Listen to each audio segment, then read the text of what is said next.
Bismillahirrahmanirrahim. Assalamualaikum warahmatullahi wabarakatuh. Alhamdulillahillazi an'ama alaina binikmatil imani wal islam. Wassalatu wassalam ala asyrafil anbiya'i wal mursalin wa ala alihi wa sahbihi ajma'in, amma ba'd. Alhamdulillah, puji syukur kita panjatkan atas kehadirat Allah Subhanahu wa ta'ala. Dialah Allah yang telah menganugerahkan hidayahnya kepada kita untuk menjadi muslim yang baik, muslim yang selamat, dan muslim yang bercita-cita menggapai kebahagiaan yang abadi, surga yang dikelilingi sungai-sungai yang nirmala. Salawat beserta salam tak lupa kita curahkan kepada Rasul pilihan, Rasul yang paling pemurah, dan Rasul yang paling mencintai umatnya dari siapapun, yakni Rasulullah Muhammad sallallahu alaihi wasallam. Pada kesempatan kali ini, saya akan membawakan sebuah ceramah yang berjudul Dua Hal Utama yang Diperhatikan dalam Kehidupan. Kita selaku manusia harus menyadari bahwa kehidupan di dunia ini hanyalah sementara, maksimalnya 60-70 tahun saja. Sebagaimana Nabi kita yang wafat di usia 63 tahun. Timbul pertanyaan, apakah usia kita bisa sampai di umur 60-70 tahun itu? Maka jawabannya, tidak ada yang bisa menjamin, bahkan diri kita sendiri, untuk bisa sampai di usia itu.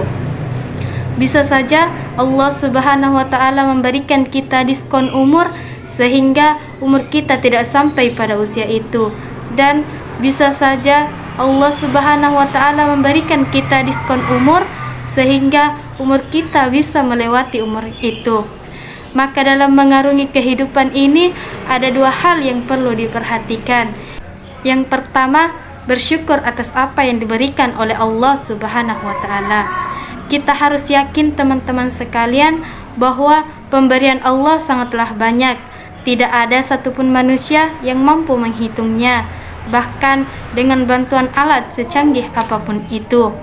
Oleh karena itu, marilah kita untuk senantiasa bersyukur atas apa yang diberikan Allah, baik itu sedikit maupun banyaknya menurut anggapan kita, karena pada hakikatnya jika kita bersyukur kepada Allah, maka dampaknya akan kembali pada diri kita sendiri. Hal ini sesuai dengan firman Allah dalam Quran surah Ibrahim surah ke-14 ayat 7 yang berbunyi, Bismillahirrahmanirrahim. La in syakartum la'azidannakum wa la in kafartum inna azabi lasyadid. Yang artinya, sesungguhnya jika kamu bersyukur kepadaku, pasti kami akan menambahkan nikmat kepadamu. Tetapi jika kamu mengingkari nikmatku, maka sesungguhnya azabku sangat pedih. Yang kedua, memperbaiki ibadah kepada Allah Subhanahu wa ta'ala.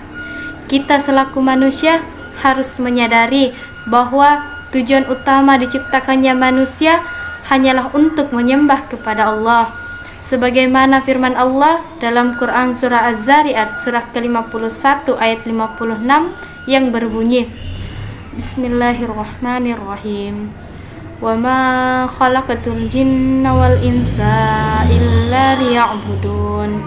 Yang artinya, dan tidaklah aku menciptakan jin dan manusia melainkan hanya untuk menyembah dan mengabdi kepadaku.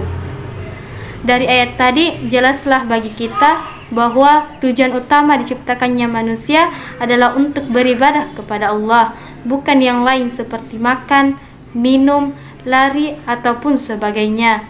Itu hanyalah sebuah pelengkap. Sebagaimana ungkapan yang mengatakan, manusia makan untuk hidup dan hidup untuk ibadah, sedangkan hewan makan untuk hidup dan hidup untuk makan. Perlu kita pahami bersama bahwa dari sekian banyak ibadah yang kita lakukan di hidup ini, maka ibadah salatlah yang paling pertama harus kita perbaiki. Kenapa? Karena pada di akhirat nanti, di hari penghisapan nanti, yang akan dimintai pertanggungjawab yang pertama adalah salat kita, yaitu salat wajib kita. Jika salat wajib kita sudah baik, maka tidak ditanya lagi. Tetapi jika sholat wajib kita ada kekurangan, maka diperiksalah sholat sunnahnya untuk dijadikan sebagai penyempurna. Sebagai kesimpulan, marilah kita untuk senantiasa memperhatikan dua hal ini dalam kehidupan kita. Yang pertama, bersyukur atas apa yang diberikan oleh Allah, dan yang kedua, memperbaiki ibadah kepada Allah Subhanahu wa taala.